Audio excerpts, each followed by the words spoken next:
Kickback, Kenshi Yonezu. This was the next one that you guys said I should check out.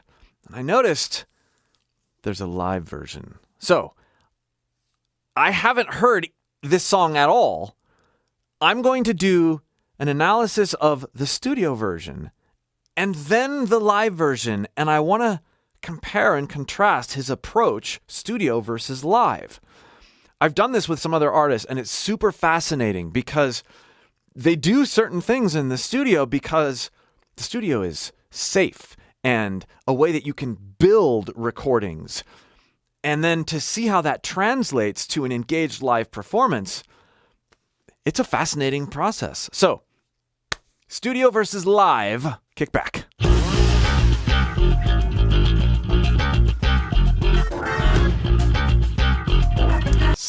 Sick, raw bass tone. Love it.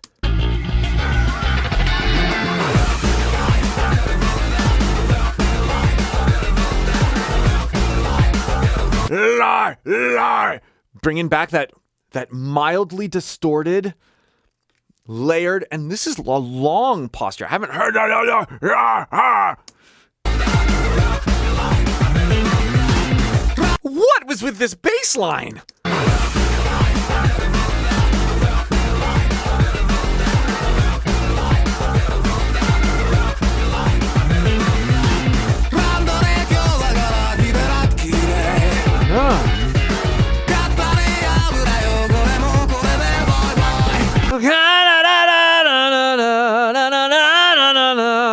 That's cool. It's a little different approach than I heard in the last song that I reviewed, Iris Out, in that he's adding this heat at the top of the line and then cleaning it up as he goes to the bottom of the line.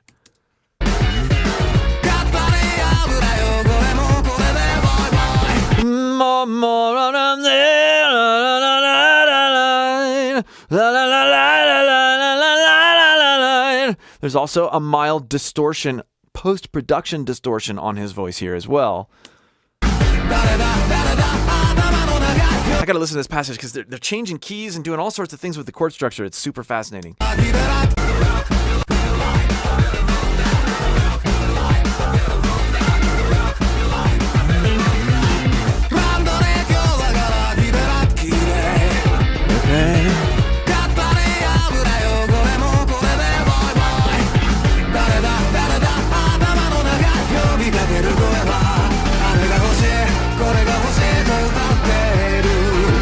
So much going on. Key changes, yet again, we have this catchiness.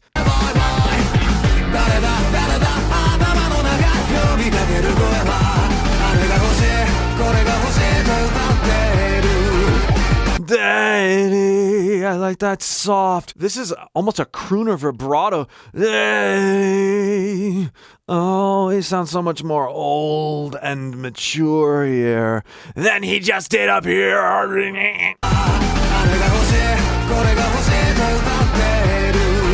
What a warm voice.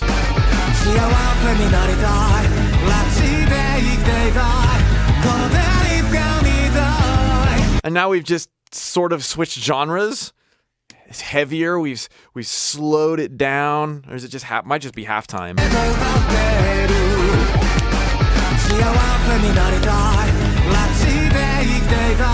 I think they adjusted the tempo too. It's not quite halftime.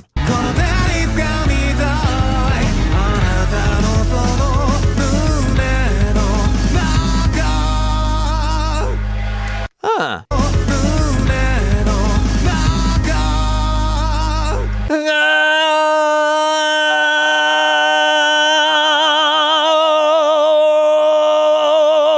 Hear how I'm placing my voice as I'm on the note? It's coming out in different ways as I'm adding this distortion.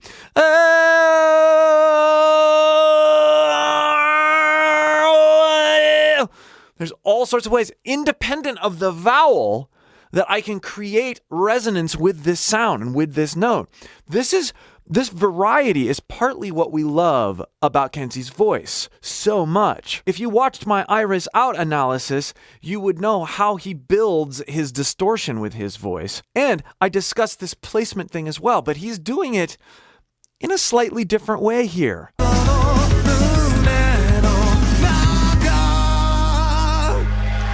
Also, I'm hearing tuning. The tuning is messing with his vibrato. It's messing with the formant, creating this artificial sound out of his voice. You know what? I don't prefer tuning. I prefer to hear the voice, even if it's a little off pitch, in a more natural state.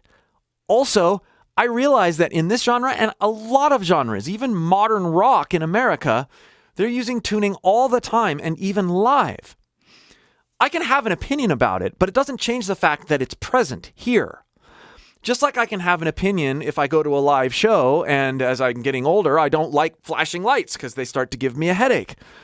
Well, I can choose to oh, they're using something I don't like and I don't prefer. I'm not going to listen to this or enjoy it or learn from them at all. I can take that attitude, but then I'd be missing out. So I'm not going to take that attitude. I understand that there's tuning. I don't prefer tuning. It doesn't really matter. I can choose to embrace what I like about what I'm listening to. And if there's not enough to like, then I can just go listen to something else. There's a lot here that I like, and I'm not going to let the tuning get to me.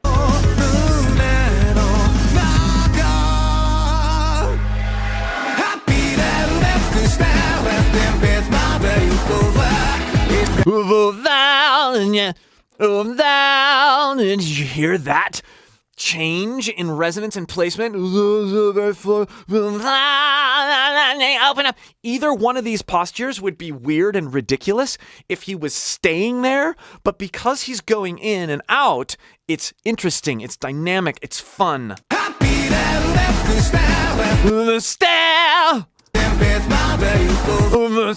It's far beyond just shaping vowels. This is lots of dynamic placement.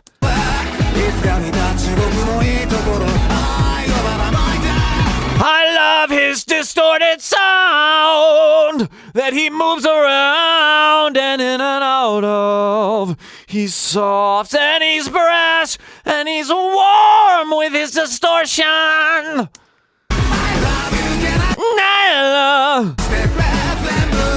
like his vibrato too. Sorry, I'm stopping so much.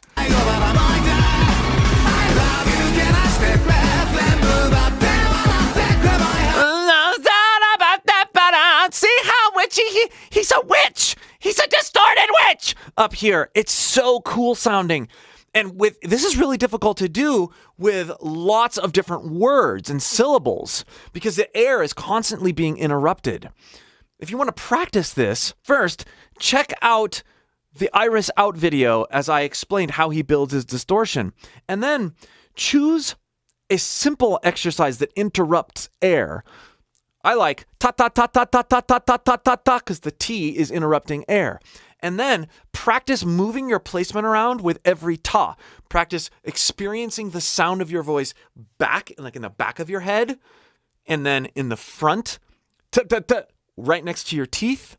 And then practice experiencing your voice cleanly, or constrained, held back by the use of that, yes, lifting something heavy, sort of grunt. Then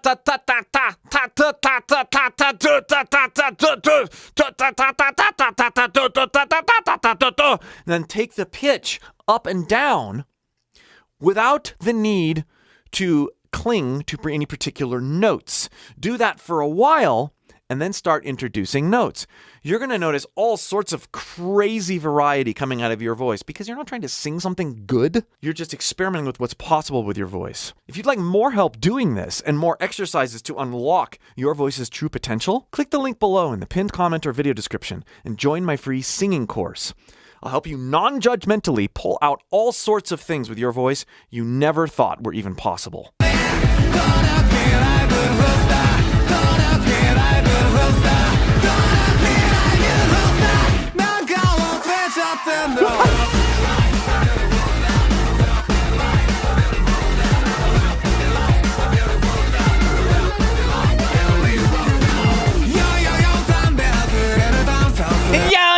Hear how bright he is there, and then he comes down and he's warm.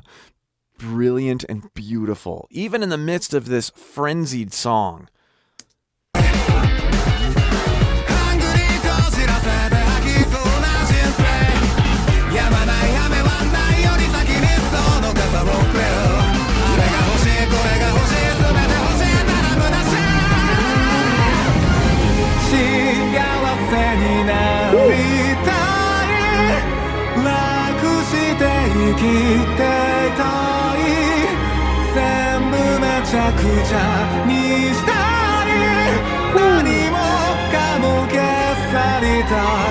There's that beautiful mix in the midst of his warm place, crooning vibrato.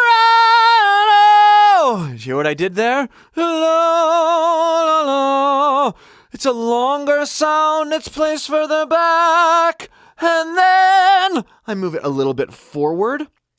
Then, as I navigate up, I access this.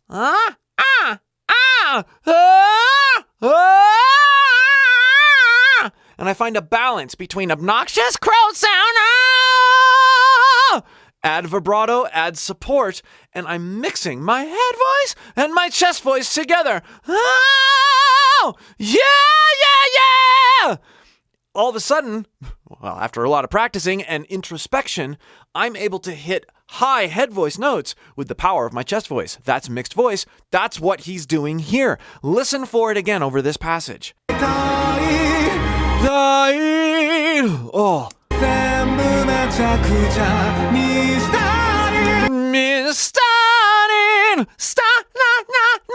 Did you hear how it was kind of whiny sounding?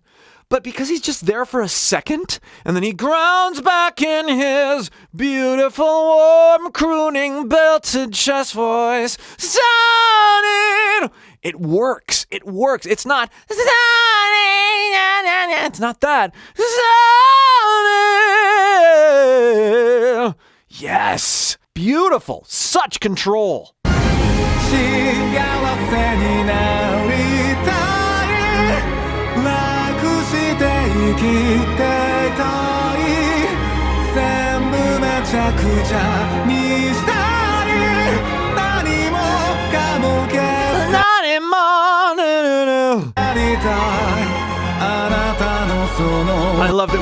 I love that we've switched genres here into this like orchestral.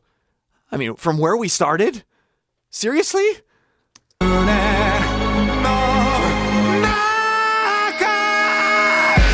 Oh, now, there, he abandoned into a scream at the end. Notice he added a lot more weight to that note. It wasn't up here. It wasn't as crowy or witchy. It wasn't as mixed. This actually allows you, if you understand a certain way to pull your chest voice up after you've gotten this mixed posture, you can trigger a scream. It's not just about going harder and harder on your voice. So not as we've heard him before. He's pulling this up, pulling his chest voice up, and then he allows his voice to break. He breaks into the scream. Once his voice starts to crack, remember I said in the Iris Out video, don't shy away from your vocal break. It's a tool. Once my voice cracks, starts to shake, I can press into it with the same sensation I was doing down here with my distortion. Then I have a scream. Watch what happens here, though.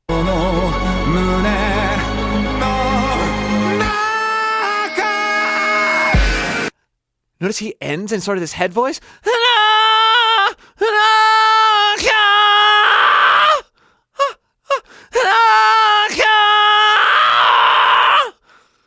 Yes, it's all the things tied together. But overall, it is this idea of embracing the vulnerability that comes with a simple voice crack, learning how to support into it and place around it. That's how he's getting that scream. Because it's so coordinated and because he knows what he's doing, we don't hear all these steps. But this is how you build it safely.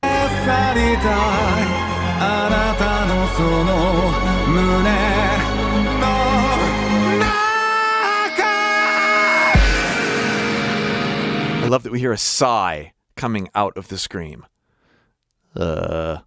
He's being thrown. That was awesome.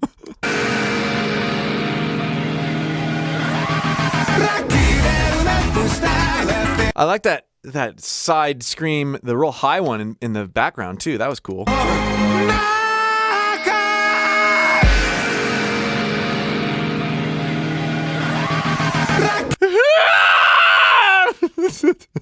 So there you're at it. You're letting your voice break at a higher pitch and inserting some mix in there. So you're pulling chest less, but you're still allowing your voice to crack.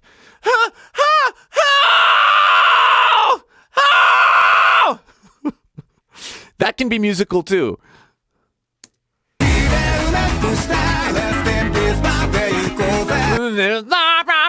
There's that crowed sound. Part of the reason that he has such a flexible voice is because he uses these different postures across his whole range, not just to get higher or not just to scream.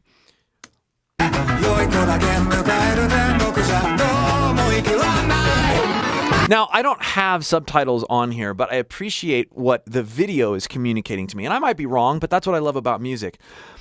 He is constantly doing these things to try to bring himself up to the level of what maybe is an idol or someone he looks up to. And failing, maybe, but in the process, finding his own identity. And that is actually really cool because that's kind of how I look at being inspired with my voice. As I'm listening and admiring other people's voices and what they do with them, I attempt things with my own voice and then I fail. And then in that failure, I learn a ton about myself and I make myself better as a singer. I think this is a wonderful way to go about life in general. Go after your examples, be inspired by other people, and be willing to fail as you learn and be able to enable learning through failure.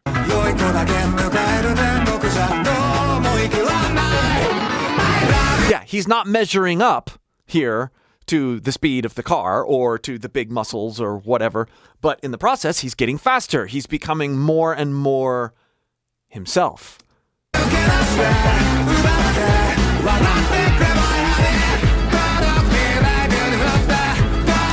I love parkour. My son does parkour, and he's always doing flips off of park benches and walls, and this is awesome. This is so cool.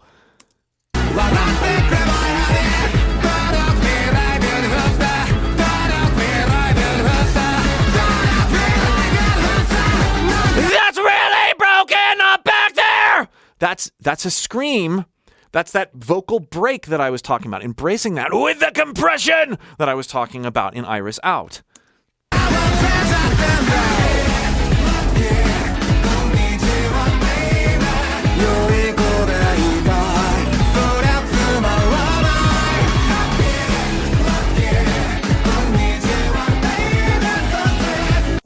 Okay, let's twist.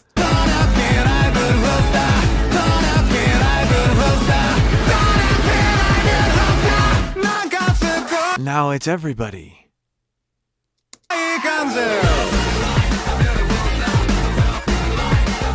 That vocal slow down was cool. That post-production thing. So it wasn't him, was it? Sweet. And listen to what he's doing with his voice at the end here.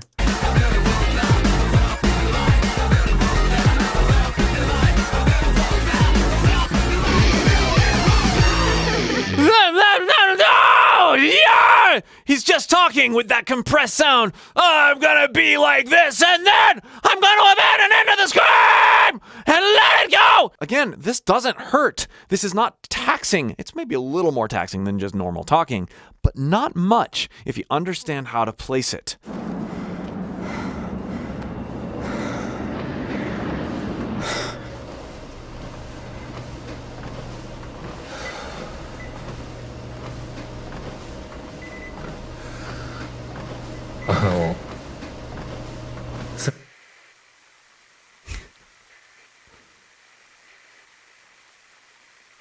Cool. All right, let's see how this translates live, shall we?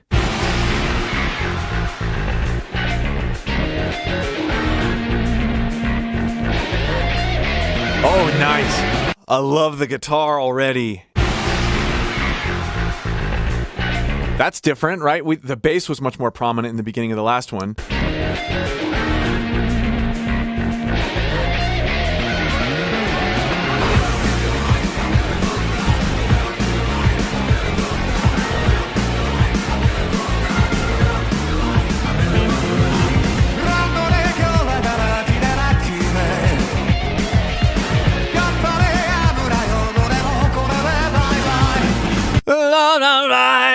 Cleaner in general. He has that same post-production plugin or software distortion on his voice here.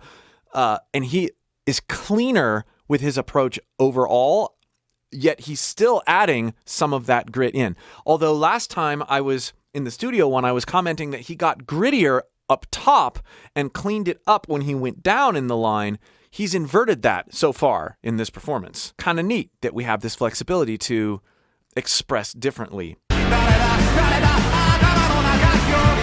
There's a he's employing that crowd sound, that mix. He's mixing earlier in his range than he did in the studio.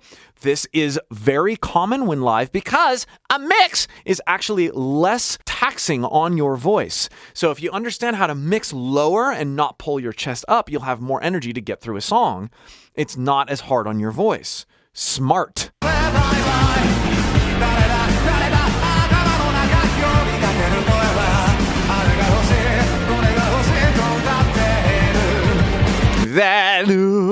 So he's doing all this, the same sorts of dynamic placements and resonances. Such an interesting vocalist. And yes, I'm going to say it again.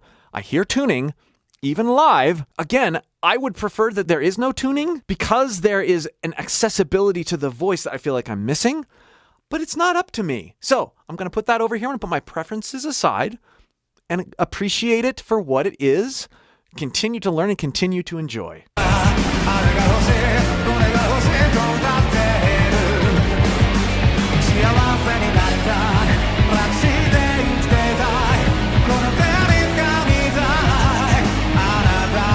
Beautiful vibrato, man.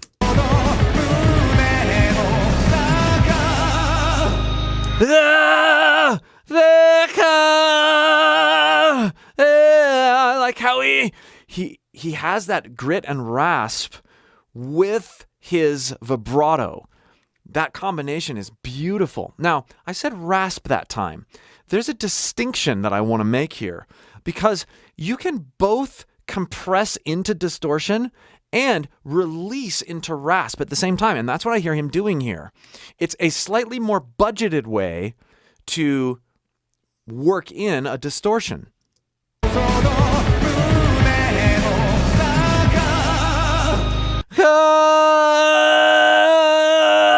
Compressed into, like I've talked about in other videos of his, or we can actually release the pressure. Hear my voice kind of blipping? There's a line I can come to right before my voice blips or cracks. Where there's a rasp, you hear it. Now, once I'm here and I've got this sort of loose chord coordination, it's fry. I can compress into that and I get a raspy, distorted sound. Not just a That's why he simultaneously sounds relaxed and distorted. La, la, la, la, la, la, la. There's an airiness to his voice. It's not just this, but it's also not just this. It's a combination of the two.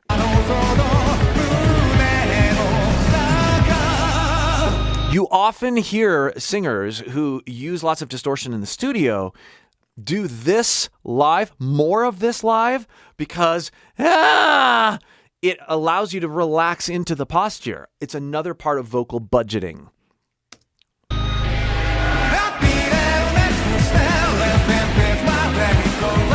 All the interval jumps in this melody, nuts.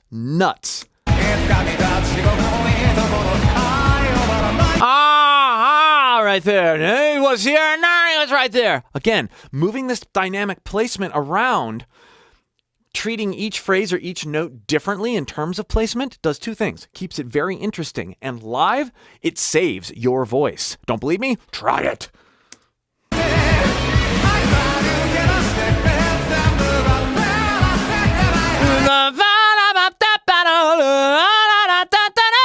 Yes, that's the mix I was talking about. But you hear him going in and out of it as he navigates this melody. Brilliant, coordinated, interesting, and fun.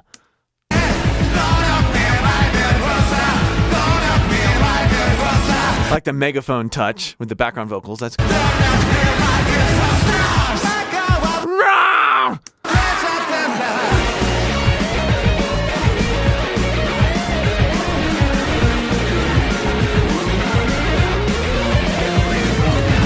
Yes, bring back the shredding guitar solos, please.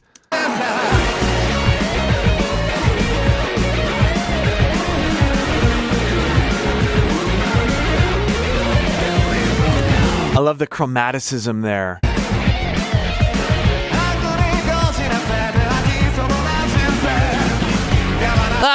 Oh, I love how he warms his voice up.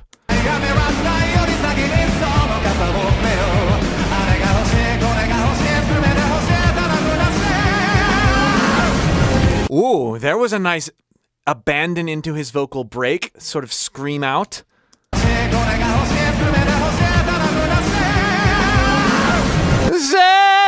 Really solid on that note. Bring it back. So he starts with a belt, and he brings it back and mixes it, and then he lets his voice falter. Does that sort of disconnect his voice using fry, leaning into his vocal break.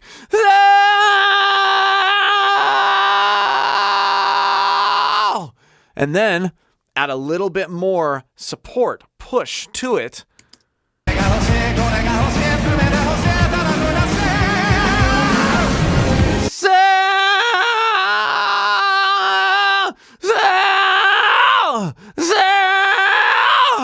And then we have this thing happening where this head voice is left over because he's pushing up in pitch even as he's abandoning into his break.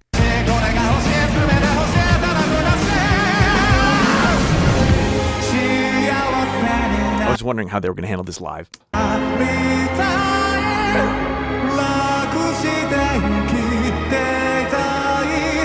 Beautiful.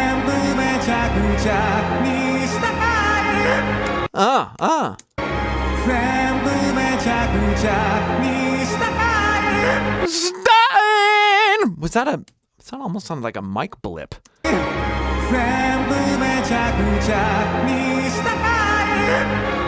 He didn't mix here. He's pulling chest a little bit more in this particular performance.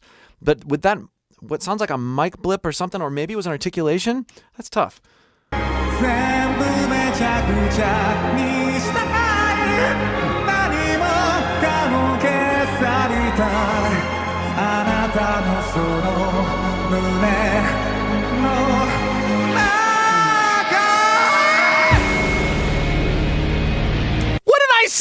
What did I say in the studio performance? He is leaning into his vocal break, and that's the root of this scream. And what do we hear here? It's live. He's got a lot of other things going on, and he was totally cool with it being this vulnerable, broken up sound, not an aggressive scream. That says a lot about his willingness to be real and vulnerable in front of his audience. It's not that he can't do it. This is awesome. This is the difference between studio and live. We get to hear something different. He didn't put the scream on a track. He didn't push into it. And he let it be what it was. That's awesome.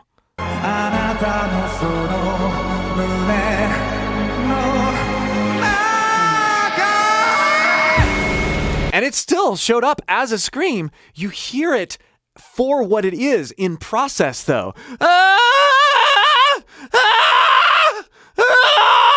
It's far looser and exposed.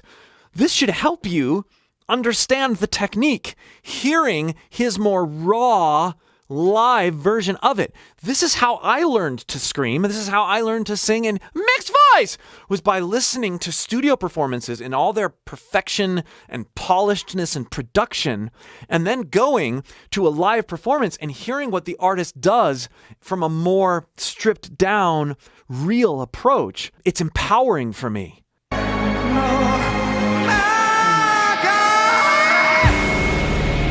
Yes. It sounded like a background vocalist doing the echo scream like we heard in the studio one.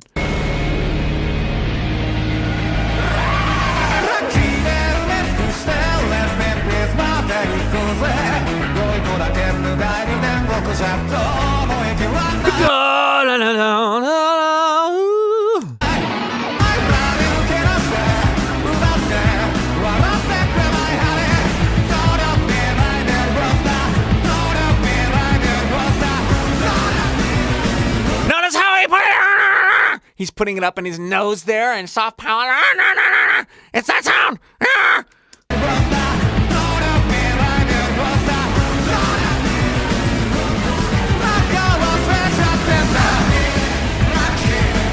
Oh yeah, we got the guy on the megaphone too.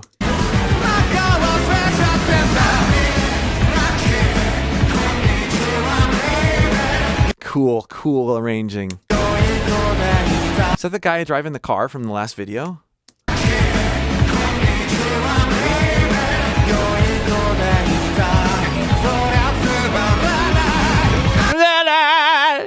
We have the witchy crow sound with this vibrato again. Mixing lower.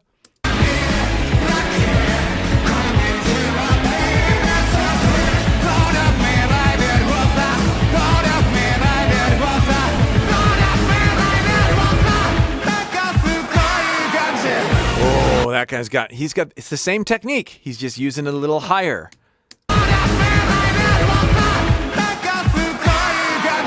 And he has the megaphone distortion on it, which is super cool.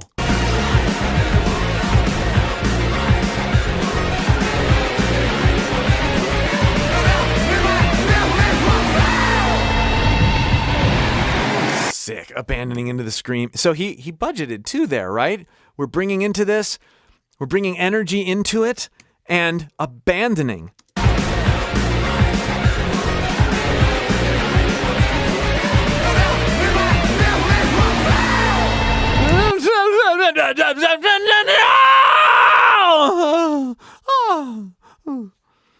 Yes.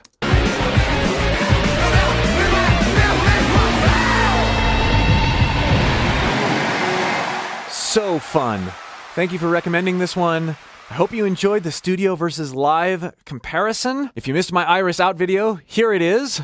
And be sure to check out Jane Doe if you missed that one. And if you'd like more help working with your own voice, pulling out some of these coordinations and opportunities that are buried because you don't maybe know where to start, click that link below in the pinned comment or video description and join my free singing course. We'll see you for more.